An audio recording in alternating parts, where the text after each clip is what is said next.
बिस्मिल्लाहिर्रहमानिर्रहीम। भेद, असरार से भरा एक हैरत अंगेज नावल। इसका बदन किसी बेजान पत्थर की तरह खला में नीचे गिर रहा था। हवाओं की सनसनाहट ने जहन मअतल कर दिया था। सोचने समझने की सलाहियतें एक लम्हे के लिए बिल्कुल खत्म हो गई थीं। और फिर न जाने कितने नीचे गिरने के बाद अचानक ही कमर में शदीद तकलीफ का एहसास हुआ। लेकिन कुदरत के खेल बड़े दिलचस्प और अनोखे हुआ करते हैं। अंदाजा तो नहीं हो सका था कि क्या हुआ है, लेकिन कमर की चोट ने थोड़ी देर के लिए हवास मअतल कर दिए थे। बदन अब भी खला में था। ना हाथ किसी चीज पर टिके हुए थे और ना पांव। पता नहीं क्या हुआ था इसके साथ, लेकिन जो कुछ भी हुआ था नाकाबिले फहम था। अलबत्ता इस उलझन को हवाओं की इस रगड़ ने दूर कर दिया था, जो कामरान के दिमाग को मअतल किए दे रही थी। ये भी इसकी जबरदस्त कुव्वत इरादी थी कि वो अब तक होशो हवास कायम रखे अपने आप को संभाले हुए था। लेकिन आहिस्ता आहिस्ता सब कुछ निगाहों से दूर हो गया था और दिमाग की सनसनाहट ने होशो हवास छीन लिए थे। फिर न जाने कब तक होशो हवास से बेगाना रहा। फिर होश आया तो पाँव के नीचे पथरीली जमीन और सर पर चमकता हुआ सूरज था। खुला नीला शफाफ आसमान जिंदगी की खबर दे रहा था। रफ्ता रफ्ता एहसासात जागते गए, वाकयात याद आए और हसन शाह का ख्याल दिल में उभरा। दिल को एक घूंसा सा लगा। पता नहीं हसन शाह का क्या हुआ। एक लम्हे को तो यूं लगा जैसे पूरा बदन हवाओं में उड़ रहा हो। तमाम ख्यालात ऐसे ही होलनाक थे। फिर हैरानी से कामरान ने गर्दन हिलाकर चारों तरफ देखा। बांसों को जमीन में गाड़ कर एक छोटा सा अहाता बनाया गया था। अहाते में बहुत से दरख्त थे और इस वक्त कामरान उन्हीं दरख्तों से कुछ फासले पर एक जगह जमीन पर लेटा था। सर के नीचे एक नरम तकिया रखा हुआ था। बाकी खुरदरी जमीन थी। इसकी निगाहों के सामने बांसों ही से एक इमारत जैसी चीज देखी, जिस पर कपड़े के झंडे लटके हुए थे। इमारत के सदर दरवाजे में घटे हुए बदन का मालिक, एक बुद्ध भक्षु नारंगी लिबास बदन पर लपेटे हुए, एक 9 साल लड़के के साथ आ रहा था। लड़के के हाथों में लकड़ी का बना हुआ एक प्याला था, जिसमें हल्की हल्की भाप उठ रही थी। एक लम्हे के अंदर अंदाजा हो गया कि दोनों कामरान ही की सिमत आ रहे हैं। कामरान संभल गया और उसने उठकर बैठने की कोशिश की। उसे एहसास हुआ कि जिस्म पर खासे जख्म हैं। जिस तरह आसमान की बुलंदियों से जमीन की पस्तियों तक पहुंचा था, इसमें जिंदगी का बच जाना ही एक नाकाबिले यकीन सी बात थी। लेकिन कुदरत हमेशा अपने करिश्मे दिखाती है। किसी को बचाना हो तो आसमान से जमीन पर फेंक कर दो खराशें भी नहीं आएंगी बदन पर। और जब जिंदगी की कहानी खत्म हुई तो लम्हों में ताकत सलब हो जाती है। बचाने वाला बचाना चाहता था, इसने बचा लिया। इसमें हैरत की क्या बात थी। बहरहाल वो दोनों करीब आ गए। बच्चा भी छोटा सा गेरोयाना लिबास पहने हुए था, सर घटा हुआ, आंखों में काजल लगा हुआ और इस कदर मासूम चेहरा कि निगाहें हटाने को जी न चाहे। गर्दन के इशारे से उसने दूध का प्याला कामरान से लेने को कहा। दूसरा आदमी भी मुस्कुराती हुई निगाहों से कामरान को देख रहा था। उसने भी इशारा किया। मकसद ये था कि कामरान दूध पी ले। दोनों ने दूध का प्याला कामरान के हाथ में थमाया और फिर इसके सामने दोजानों होकर बैठ गए। कामरान ने शुक्रिया अदा करके दूध को घूंट घूंट करके पीना शुरू कर दिया। बहुत ही लजीज दूध था, गालिबन भेड़ का था, और इसने इसके बदन को ऐसी तकवीत पहुंचाई कि लगा जैसे कोई तकलीफ ही ना हो। एक लम्हे में एहसास भी हो गया कि दूध में कोई दवा मिली हुई है। किसी खास किस्म की जड़ी बूटी के साथ उबाला हुआ था। अंदाजा लगाने में भी कोई दिक्कत नहीं हुई कि यही लोग इसकी जान बचाने का बायस बने थे। लेकिन कैसे? सिचुएशन क्या थी? कुछ पता नहीं चल रहा था। दूध खत्म करने के बाद कामरान अपनी जगह से उठ खड़ा हुआ। बुद्ध बख्शी ने मुस्कुराती हुई निगाहों से कामरान को देखा और बोला, अफसोस, मैं तुम्हारी जबान नहीं समझता। काश मैं तुम्हारी जबान समझ सकता। मगर मैं तुम्हारी जबान समझता हूँ और बोल भी सकता हूँ, बुद्ध बख्शू ने टूटी फूटी उर्दू में कहा, और कामरान हैरत से उछल पड़ा। अरे, क्या वाकई? वाह, ये तो कमाल हो गया। कामरान को एक अजीब सी खुशगवार कैफियत का एहसास हुआ था। फिर उसने कहा, बड़ी खुशी हुई। आप मुझे कहाँ से लाए? बूढ़े बख्शू ने बहुत दूर उंगली से इशारा करके कहा, वहां उस दरख्त की शाख से जो पहाड़ी की जड़ में उगा हुआ है। इसके बारे में कहा जाता है कि वो नेकियों का दरख्त है और सदियों पहले एक नेक इंसान ने दीवार में बोया था, शायद इसीलिए कि वो इंसानी जिंदगियां बचाए। तुम इस दरख्त की शाख में फल की तरह लटके हुए थे। मैं सुबह हवाखोरी के लिए उधर जाता हूँ, चुनाचे मैंने वो फल तोड़ लिया। अलबत्ता तुम बहुत वज़नी हो। तुम्हें कंधों पर लाद कर यहाँ तक लाते हुए खुद मेरे कंधों में दर्द हो गया। लेकिन मुझे खुशी है कि मैं एक इंसानी जान बचाने में कामयाब हो गया। कामरान हैरत से ये दास्तान सुन रहा था। कुदरत को उसकी जिंदगी मकसूद थी। चुनाचे इतनी बुलंदी से गिरने के बाद भी उसका कुछ ना बिगड़ा। उसने बूढ़े बख्शू का शुक्रिया अदा किया, बच्चे की पेशानी पर बोसा दिया और वो खुशी से हंस पड़ा। ये इबादत गाह है। हाँ, मैं यहीं रहता हूँ। पास ही हमारी बस्ती है। इसका नाम तरवाला है। तरवाला की आबादी बहुत ही मुख्तसर है। लोग यहाँ इबादत करने आ जाते हैं और मैं उन्हें इबादत कराता हूँ। उसने कहा। तुम्हारा नाम क्या है? कामरान ने पूछा। संबोरा, बूढ़े ने जवाब दिया। और ये बच्चा? हाँ, ये कीरा है। तुम्हारा बेटा है? कामरान ने पूछा। सभी अपने होते हैं। इस बच्चे के माँ बाप नहीं हैं। ये हमारी इबादत गाह में रहता है। उस आदमी ने कहा। क्या ये भी उर्दू समझता है? कामरान ने पूछा। नहीं, संबोरा ने कहा। तुमने हमारी जबान कहाँ से सीखी? कामरान ने पूछा। जिंदगी के रास्ते बहुत तवील होते हैं। कब कहाँ कौन किस तरह मिल जाए कुछ नहीं कहा जा सकता। बस यूं समझ लो कुछ हम सफर मिले, कुछ ले गए, कुछ दे गए। इसमें ये जबान भी है, संबोरा ने फलसफियाना अंदाज में कहा। और कामरान गहरी सांस लेकर खामोश हो गया। बूढ़े ने कहा। मुझे इससे कोई गर्ज नहीं है कि तुम कौन हो, क्या हो, कहाँ से गिरे थे, क्यों गिरे थे। मैंने तो सिर्फ अपना फर्ज पूरा किया है। अगर कोई तुम्हारा दिल चाहे, अगर तुम्हें कहीं किसी जगह मेरी मदद की जरूरत हो तो कहो। बहुत शुक्रिया संबोरा। मैं दिल की गहराइयों से तुम्हारी इज्जत करता हूँ। बस यूं समझ लो कि एक जुराइम पेशा आदमी हूँ, जिंदगी बचाने के लिए भाग रहा था। सरहदी मुहाफिज मेरा पीछा कर रहे थे कि अचानक गिर पड़ा और जिंदगी थी कि बच गया। खुशी हुई तुम्हारे जिंदा बच जाने की, संबोरा ने कहा। एक जुराइम पेशा आदमी की जिंदगी बच जाने से खुशी होती है? कामरान ने सवाल किया। क्या हुआ, तुम इंसान तो हो ना? बात खत्म हो जाती है। बस इंसान होना काफी है। जहां तक पेशे का ताल्लुक है, यूं समझ लो कि हर शख्स जीने के लिए सहारे और रास्ते तलाश करता है। कौन किस तरफ निकल जाए ये ऊपर वाला ही जानता है। हमें सिर्फ इससे गर्ज है कि हम इंसान के काम आ रहे हैं। एक बात और कहूं तुमसे, तुम अंदर से बुरे नहीं हो। ये मेरी जिंदगी भर का तजर्बा है। अंदर से बुरे होते तो कभी अपने बारे में सच बात ना बताते। कुछ कह सुनकर मुझे टाल देते। अंदर की अच्छाइयाँ, बस। ये कहकर वो जुमला अधूरा छोड़कर खामोश हो गया। बस्ती तरवाला की आबादी कितनी होगी और खटमंडू यहाँ से कितनी दूर है? कामरान ने पूछा। खटमंडू नहीं, तिब्बत की बात करो। मगर वो भी यहाँ से काफी फासले पर है। कामरान गहरी सांस लेकर खामोश हो गया। इसके दिमाग में चरखी सी चलने लगी। जो हिदायत इसे दी गई थी, इसको इसी के तहत आगे का सफर करना था। लेकिन इस सिलसिले में सबसे अहम बात यह थी कि इसे किसी को अपना राजदार नहीं बनाना था, चाहे वो कितना ही गैर मुतालिक शख्स क्यों ना हो। अलबत्ता नुकसान ये हुआ था कि बेचारा हसन शाह इसका साथ नहीं दे सका था।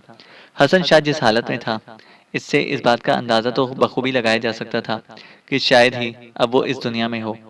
बहरहाल बुद्ध बख्शू ने इसकी काफी खातिर मदारात की। सबसे बड़ी बात यह थी कि वो टूटी फूटी उर्दू जानता था और इस तरह इसके दरमियान अजनबियत नहीं रही थी। संबोरा ने इससे कहा कि वो यहाँ आराम से रहे, जब तक इसकी कैफियत बेहतर ना हो जाए यहाँ से जाने का नाम ना ले। सूरज की तलाई किरणों ने और शायद दूध में मिली हुई किसी दवा ने कामरान को बेहतरीन फायदा पहुंचाया था। वो न जाने कब तक यहाँ अहाते में पड़ा रहा। फिर जब जहनी कैफियत बिल्कुल बहाल हो गई तो अपनी जगह से उठा और अहाते की जगह से बिल्कुल बाहर निकल आया। इस वक्त कीरा और संबोरा अंदर खानकाह में थे। अहाते के दरवाजे से बाहर आकर उसने कुर्बो जवाब में निगाहें दौड़ाई। फिजा में गिद्ध उड़ रहे थे और बहुत दूर उफक पर हिमालय की बुलंदो बाला फसील फैली हुई थी नजर आ रही थी। अभी इसकी निगाहें इधर उधर ही भटक रही थी कि पीछे से कीरा इसके करीब आ गया। ये बच्चा उसे बहुत पसंद आया था। इस कदर मासूम चेहरे शाजो नादिर ही पेश आते हैं। बच्चे के चेहरे की मासूमियत इस कदर पुरकशिश थी कि दिल इसकी जानिब खींचता था। कामरान ने भी मोहब्बत से कीरा का हाथ पकड़ा और वो हंस पड़ा। फिर इसने आगे की सिमत में इशारा किया। कहना चाहता था कि चलो तो मैं अपनी बस्ती दिखाऊं। कामरान भी यहाँ रुककर सूरत हाल का जायजा लेना चाहता था, फैसले करना चाहता था। चुनाचा आगे बढ़ने का इशारा किया और वो दोनों आगे चल पड़े। बच्चा इस तरह कामरान का हाथ पकड़े हुए था जैसे इसे अंधा समझता हो। वो कामरान को लिए हुए एक मोड़ तक आ गया, जहां भूरे आसमान से अटी हुई पत्थरों की एक सड़क नदी के किनारे किनारे चली जा रही थी। कुछ आगे बढ़ा तो इसने चंद औरतों को देखा जो अगवानी रंग की शालें ओढ़े हुए थीं और इनके बाएं नथनों में पीतल की नथें सजी हुई थीं। वो सरों पर चमकती हुई नकली मछलियों के टुकड़े रखे आगे बढ़ रही थीं। गोया ये छोटी सी नदी जो तरवाला बस्ती का अहाता किए हुए थी, इन लोगों का जरिया माश भी थी। कामरान लड़के की रहनुमाई में आगे बढ़ता रहा। एक शप्ते के ऊपर से गुजरते हुए इसे एक छोटी सी नहर भी देखी। दूसरी तरफ चावल के सरसब्ज खेत फैले हुए थे। कुछ और आगे एक किसान दो भैंसों के जरिए कटे हुए गेहूं को रोंद रहा था और इधर उधर बिखर जाने वाले गेहूं के खोशे समेटकर भैंसों के कदमों तले फेंक रहा था। आखिरकार वो बस्ती में आ गए। कुत्ते और मुर्गियां कीचड़ और गंदगी के ढेर कुरेद रहे थे। इनके आसपास पालतू सुअर गौल बनाए गले सड़े फलों और इन छिलकों पर मुंह मारते फिर रहे थे।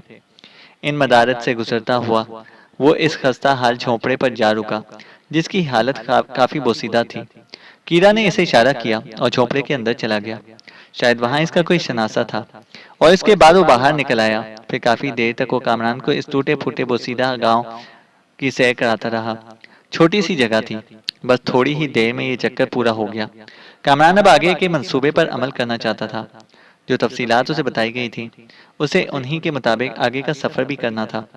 बार बार हसन शाह का ख्याल दिल में आ जाता था और हलक में एक गोला सा अटक जाता था। हालांकि कामरान को इसका साथ बहुत ज्यादा वक्त तक नहीं रहा था। वो वापस खानकाह में आ गया। ये दिन और ये रात वहां गुजारी, लेकिन जाहिर है यहाँ रुकने के लिए नहीं आया था।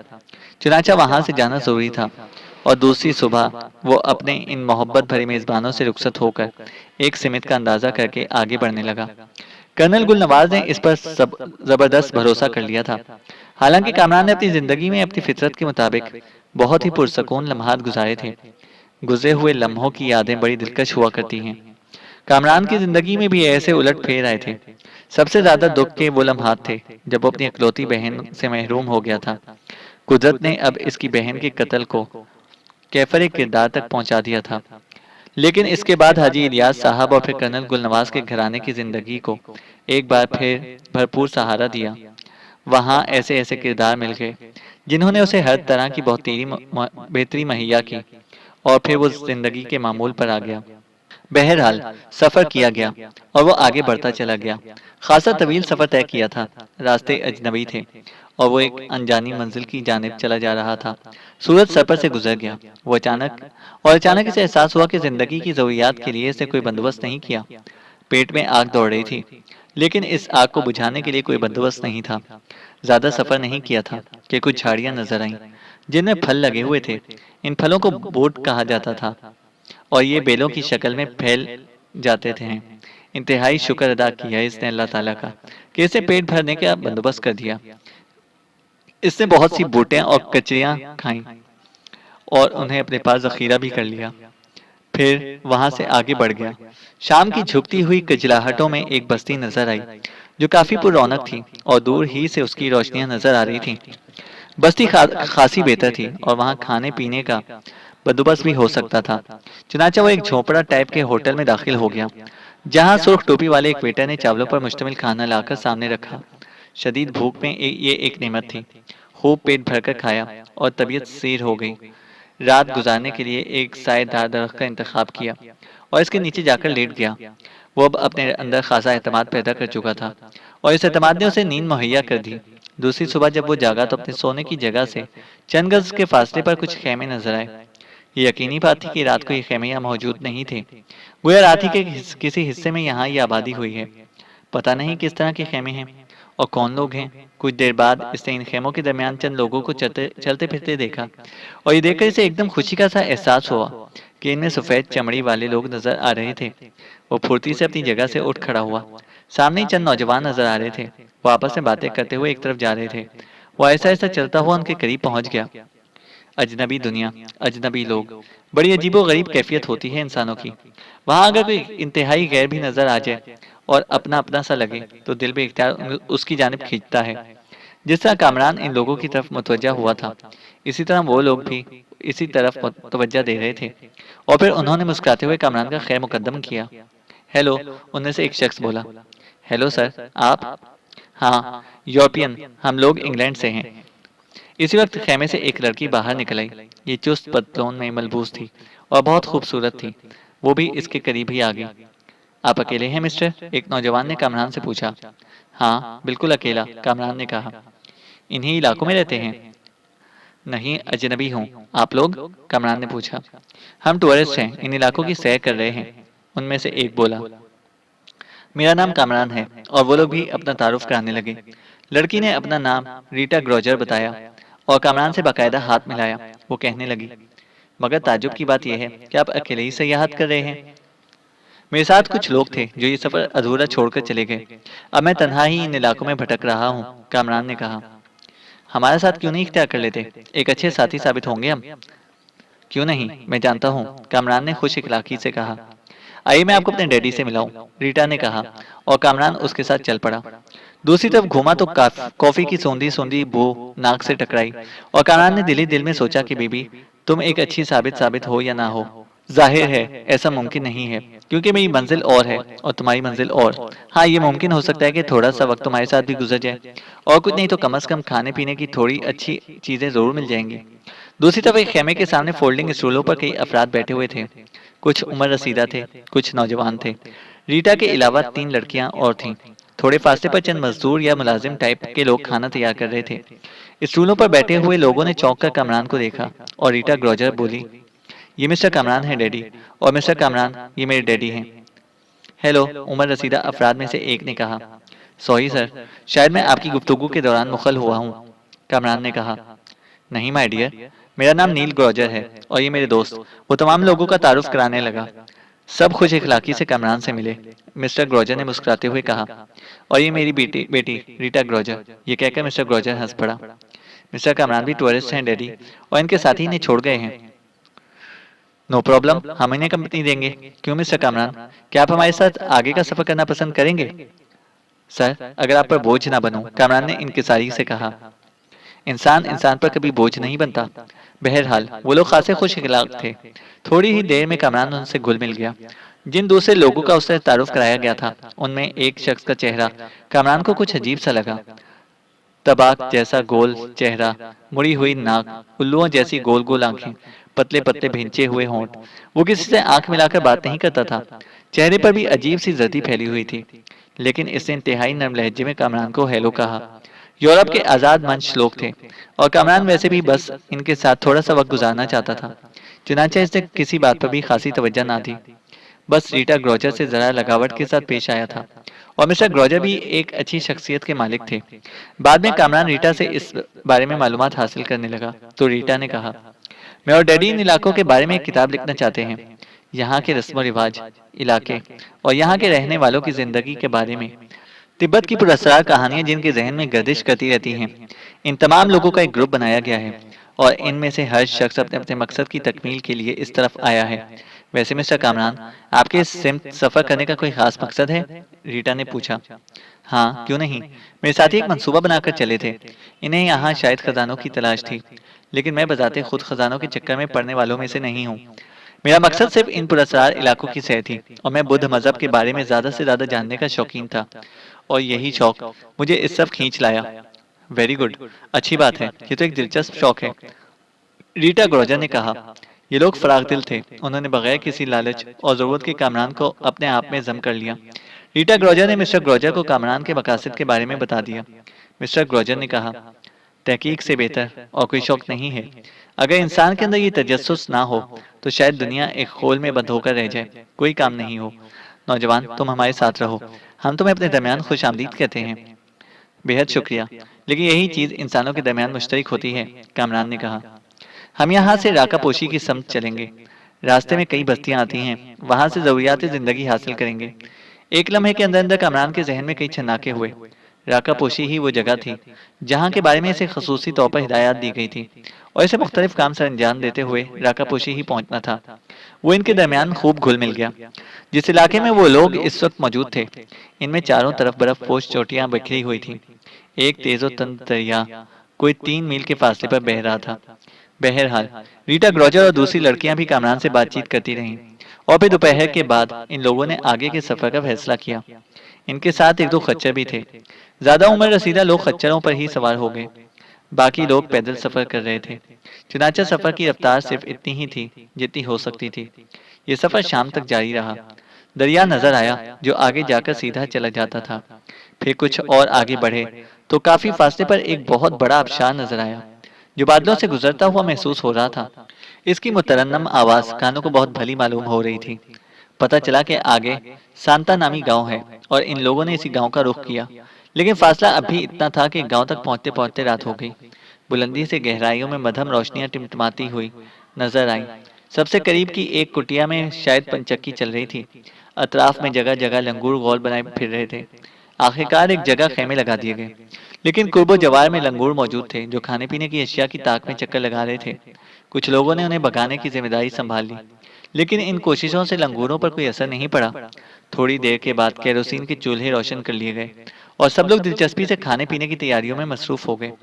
इनके साथ कुछ किराए के मजदूर भी थे जो मकामी लोग थे। ज्यादा देर नहीं गुजरी थी कि फिजा में खानों की खुशबू चकराने लगी। जंगल में मंगल हो गया। कामरान कर्नल गुलनवाज के सौंपे हुए मिशन को पूरा कर रहा था, लेकिन हसन शाह जैसे अच्छे आदमी ने बहुत मुख्तसर से वक्त में कामरान के दिल में जगह बना ली थी, और हसन शाह का ख्याल आते ही कामरान मुजमहल हो जाता था। पता नहीं बेचारे की जिंदगी की कहानी किस तरह खत्म हुई, लेकिन बहरहाल होता है, ऐसा ही होता है। फिर आसमान पर बादल घिर आए और बिजली चमकने लगी। मिस्टर ग्रोजर को आवाज दी तो वो इस सिमत चल पड़े। कामरान घूमकर एक खेमे के नजदीक पहुंच गया था। इस वक्त इस खेमे से एक आवाज उभरी। फिर भी वो अजनबी है, हमें किसी अजनबी पर इस तरह भरोसा नहीं कर लेना चाहिए था। कैसी बातें करते हो, अजनबी तो मजदूर भी होते हैं। ये तुम्हारे रिश्तेदार हैं या मेरे? ये आवाज रीटा की थी। मजदूरों की बात दूसरी है। इनके बारे में मालूम है कि ये पेशावर मजदूर हैं, जबकि ये शख्स जिसके बारे में कुछ तो मालूम हो कि वो कौन है, तुमने इससे इस बारे में क्यों नहीं पूछा? ओहो, मैं इसकी जरूरत नहीं समझती। तुम्हारे पास कौन सा खजाना है जो तुम तशवीश का शिकार हो? रीटा की आवाज आई। इसके बारे में चाहता हूँ कि इसे होशियार रहा जाए, पहली आवाज आई। तुम्हें इसकी इजाजत है, होशियार रहने का काम तुम संभाल लो, रीटा ने तल्ख लहजे में कहा। कामरान के लिए समझना मुश्किल नहीं था कि गुफ्तगू इसके बारे में की जा रही है, लेकिन इस पर एतराज करने वाला पता नहीं कौन था। इसके दिल में तजस्सुस था कि कम से कम इस शख्स को देखे तो सही। चुनाचे इसने रुख बदल लिया और लंबा चक्कर काटकर इस खेमे के सामने आ गया। ज्यादा देर इंतजार नहीं करना पड़ा। रीटा बाहर निकल आई। इसके साथ वो नौजवान भी था। ये नौजवान उसे पहली निगाह में बड़ा दिलचस्प महसूस हुआ। अच्छे कदो कामत का मालिक था और शायद इसे वॉल्टर कहकर मुतारिफ कराया गया था। वॉल्टर कामरान के बारे में तशवीश का शिकार था। कामरान ने सोचा कि चलो रकीब रोसिया भी होना चाहिए। हालांकि रकाबत का जवाब कोई भी नहीं था। रात के खाने पर जब सब जमा हुए तो कामरान को भी साथ बिठाया गया। वॉल्टर इसे मुसलसल घूर रहा था। खाने के दौरान कोई खास बात नहीं हुई, लेकिन खाने से फरागत हासिल करके वॉल्टर चालाकी का मुजाहिरा करते हुए इसके पास पहुंच गया। हेलो, आपका नाम कामरान है ना? जी खैरियत, कामरान ने कहा। असल में मुझे मशरिक और मशरिकी लोग बहुत पसंद हैं। आप भी मशरिकी हैं, मैं आपसे दोस्ती करना चाहता हूँ, वॉल्टर ने कहा। कीजिए। कामरान अगर वॉल्टर की रीटा से बातचीत ना सुन लेता तो शायद इसके दिल में मजाक उड़ाने का तस्वुर ना आता, लेकिन मिस्टर वॉल्टर जरा कुछ खिसके हुए थे। आप क्या कहते हैं? जादू, कामरान ने जवाब दिया। क्या जादू? वॉल्टर ने कहा। हाँ जादू, कामरान ने कहा। मेरा मतलब है कि कारोबार क्या है आपका? वॉल्टर ने सवाल किया और कामरान इधर उधर देखने लगा। फिर बोला, किसी वक्त फुर्सत से बताऊंगा। वैसे तो मुझे काफी अच्छे आदमी मालूम होते हो। बस यूं समझ लो कि किसी पार्टी को फांसता हूँ और इसे लूट कर फरार हो जाता हूँ। मुझे हमेशा साथियों की जरूरत रहती है। क्या इस सिलसिले में तुम मेरा साथ देना पसंद करोगे? क्या मतलब? वॉल्टर ने कहा। पहले दोस्ती करो मुझसे, फिर बताऊंगा। इस वक्त किसी ने वॉल्टर को आवाज दी और वॉल्टर तेज रफ्तारी से वहां से चला गया। कामरान के होठों पर मुस्कुराहट फैल गई। सारी बात अपनी जगह, लेकिन थोड़ी सी तफरीह कर लेने में कोई हर्ज नहीं था। अच्छा लगता है, और अगर कोई मरकज सामने आ जाए तो फिर क्या ही बात है। बहरहाल कामरान को इन लोगों के साथ मुस्तकिल तो रहना नहीं था, लेकिन इसी रात वॉल्टर ने फिर कामरान के लिए एक दिलचस्प माहौल पैदा कर दिया। बादलों से ढके आसमान ने माहौल को तारीक कर रखा था। कुछ खेमे थे जिनमें रोशनी जल रही थी। ये वो लोग थे जो अंधेरे में सोने के आदी नहीं थे। कामरान को भी एक खेमा मुहैया कर दिया गया था और वो अपने खेमे में जाग कर किसी खास सोच में गुम था। और खास सोच इसके अलावा और कुछ नहीं थी कि अब इसके बाद क्या करना चाहिए, और रास्ता तो इख्तियार नहीं किया जा सकता। कर्नल गुल नवाज ने एक तजुर्बेकार आदमी के ऊपर इतनी अहम जिम्मेदारी कर दी थी, लेकिन इस सिलसिले में उन्होंने एक अजीब मंतक पेश की थी। जो लोग बहुत ज्यादा मोहतात होते हैं और हर तरह के मामलात में शरीक हो चुके होते हैं, इनमें सबसे बड़ी खराबी होती है कि एहतियात का दामन हाथ से छोड़ देते हैं, और जो किसी शोबे में नए होते हैं उसे वह एहतियात करते हैं और ये बात तय है कि एहतियात करना बहरहाल अच्छी बात है और इससे फ़ायदे ही फ़ायदे हासिल होते हैं। मैं तुम पर यह ज़िम्मेदारी सिर्फ़ इसलिए आयद कर रहा हूँ कामरान, कि तुम वैसे भी एक ज़िम्मेदार और मोहतात आदमी हो। कामरान इन्हीं सोचों में गुम था कि अचानक से एक आहट महसूस हुई और वो चौंक पड़ा। फिर इसने अपने खेमे के निचले हिस्से को पुरस्कार अंदाज में ऊपर उठते हुए देखा। खेमे के निचले हिस्से से एक चेहरा नमूदार हुआ और कामरान बुरी तरह चौंक पड़ा। इस चेहरे को यहाँ इस दूरदराज इलाके में देखने की तवक्का नहीं थी। ये सविता थी, जिसके चेहरे पर एक पुरस्कार कैफियत थी। जाकाल वस्तो धर्म वस्तोनिया। सविता तुम? कामरान ने कहा। गर्शक को आपकी जरूरत है प्रभुदेव। कब? कहाँ? अभी। मेरे साथ चलना है आपको, सविता बोली। जरूरी है? कामरान ने पूछा। हाँ, उसने कहा। ओह अच्छा, ठीक है, चलो, कामरान ने कहा और फिर वो इसी तरह खेमे के नीचे से निकल आया जिस तरह सविता इस तक आई थी। बाहर तारीक रात फैली हुई थी। सविता ने आहिस्ता से कहा, प्रभुदेव, मैं जानता हूँ तुम ये अल्फाज मुझे मुखातिब करके कह रही हो, लेकिन ये सब कुछ मेरी समझ में नहीं आता। क्या तुम मुझे कामरान कहकर मुखातिब नहीं कर सकती सविता? आप हमारे धर्म वस्तोनिया हैं प्रभु, आपका नाम कैसे ले सकते हैं हम? सविता ने कहा, लेकिन कामरान ने महसूस किया कि इसकी आवाज़ लरज रही थी। तब कम से कम मुझे यही बता दो कि मैं तुम्हारा प्रभु कैसे हो गया, जबकि मैं एक मजबूत अकीदे का मुसलमान हूँ और तुम लोग बुद्ध मत के पैरोकार। कामरान ने कहा, हम ये सब कुछ नहीं जानते, बस आप। इसने जुमला अधूरा छोड़ दिया। कामरान को यूं महसूस हुआ जैसे वो कुछ अफसुर्दा हो गई हो।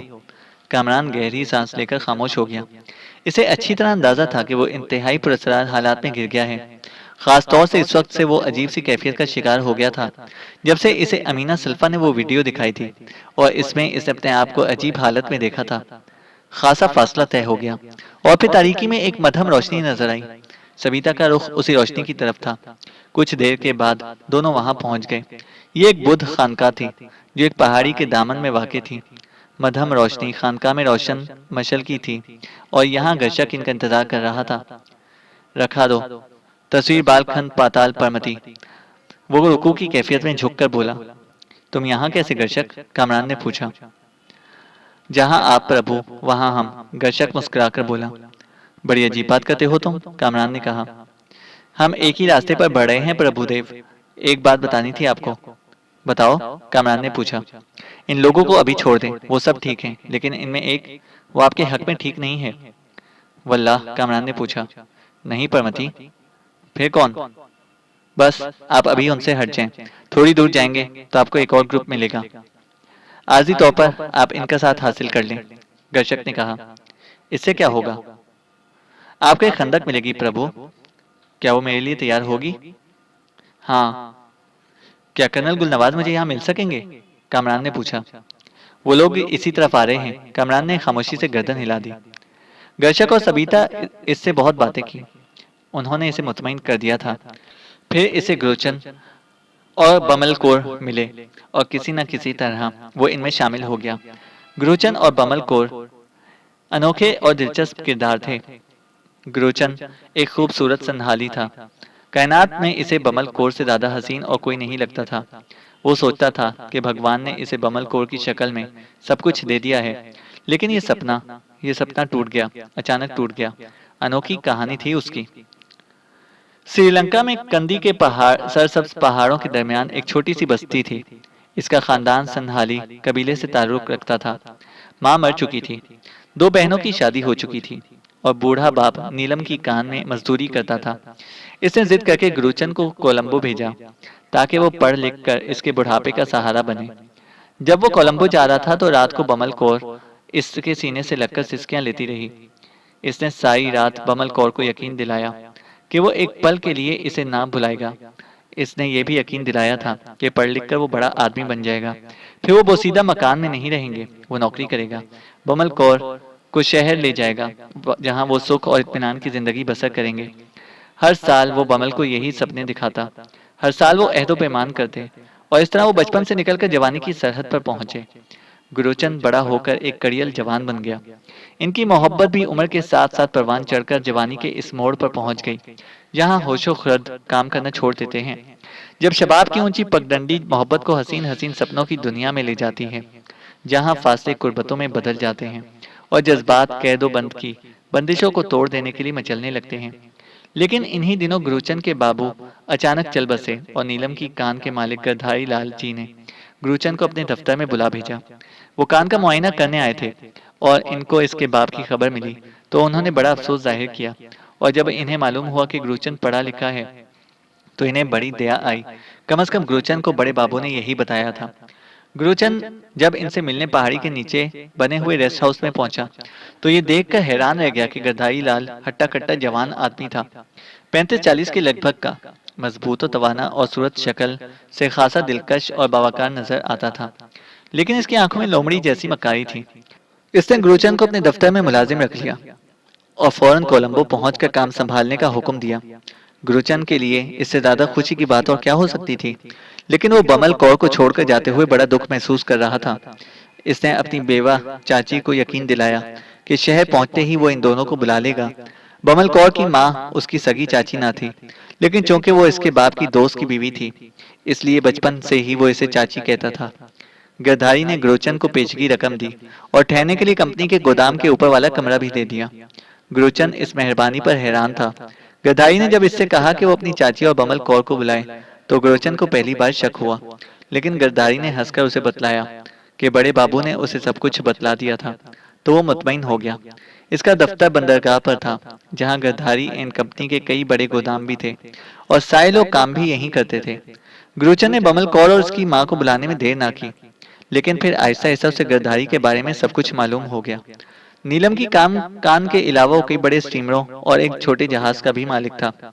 जजाय मालदीव और अंडमान तक माल बर्दारी का ठेका था और इसके स्टीमर बज़ाहिर माल बर्दारी का काम करते थे, लेकिन दरअसल वो बहुत बड़ा स्मगलर था।